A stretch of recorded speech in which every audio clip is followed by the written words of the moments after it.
Like what we've seen is a mixture of historical trails and some of the new stuff, which is really exciting. We've seen the range of people riding as well, from the kids in the clubs. Super impressive, really nice. Yeah, and I think so as well. I mean, I think when I heard about Småland, it kind of reminds me quite of flat forests and lakes being everywhere. But it's been interesting to go and discover the different places with bits of elevation, and then when you can get bits of elevation like here as Iseberg, the views you have as well in Småland are really incredible. Yeah, I mean, I think what you have here is a really good offer for local people as well, in terms of your clubs, in terms of some of the facilities and bring people in. And I think that's really important, because people, even when visitors go to a place, they want to actually go to somewhere that is authentic, that people are doing the things, the locals are doing things that visitors want to do. So I think you have that. And also, I think you are also appealing to probably the biggest market in mountain biking and cycling, which is families as well, but bringing them in, but also knowing that bringing the best riders and downhill courses in XC, that's important to also establish your destination and give that breadth for both locals and visitors.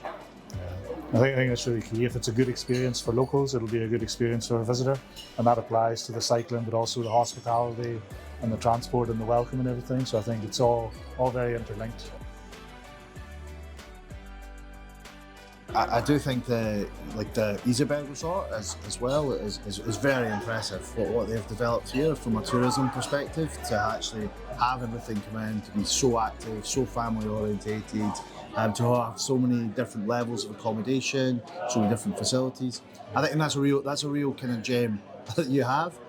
However, I think that it isn't just this that is brings up Småland. That's what we've learned through this trip as well. It is being able to go around and visit all the other different places as well. And also, I think we haven't done a lot of it in this trip, but I think there's great opportunities with forest cycling and gravel and the lakes, and the ability to do a bit more journeying as well within your bike. Definitely a lot of opportunities to explore, either on the bike or maybe with your camper van. Lots of the facilities have places nearby where you can stay, and like Graham says, perfect for family trips as well. The improvements for the mountain biking and cycling, I mean, it's obvious there's great facilities that are happening and being developed, and some really new and really impressive ones as well.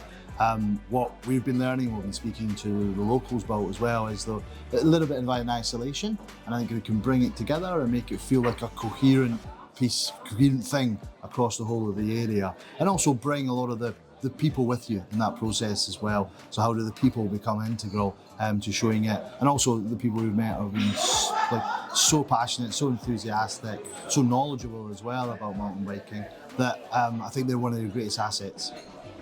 I think definitely there seems to be a real momentum of people wanting to work together and move things in the same direction and build on the success that's already happening and do even better in the future.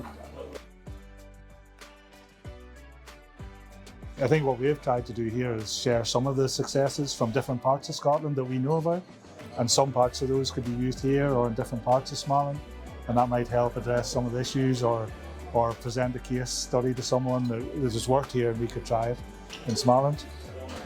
Yeah, I mean, and I think we will certainly be sharing more and more of our ideas of what's worked in Scotland and what we've seen beneficial. But I think importantly though, it will be around about what the local people want to do, and how does it make it an authentic experience that really chimes with the sense of what Småland is and what it wants to be as a place. Yeah, I mean, in terms of tips, I mean, you're doing a lot of the things already, I would say, and sometimes it's useful though to have that reaffirmed by people coming from outside to say you're doing the right things, and I think there's a lot of that happening. You know, learning from other international places such as Scotland, but also your learning journeys elsewhere.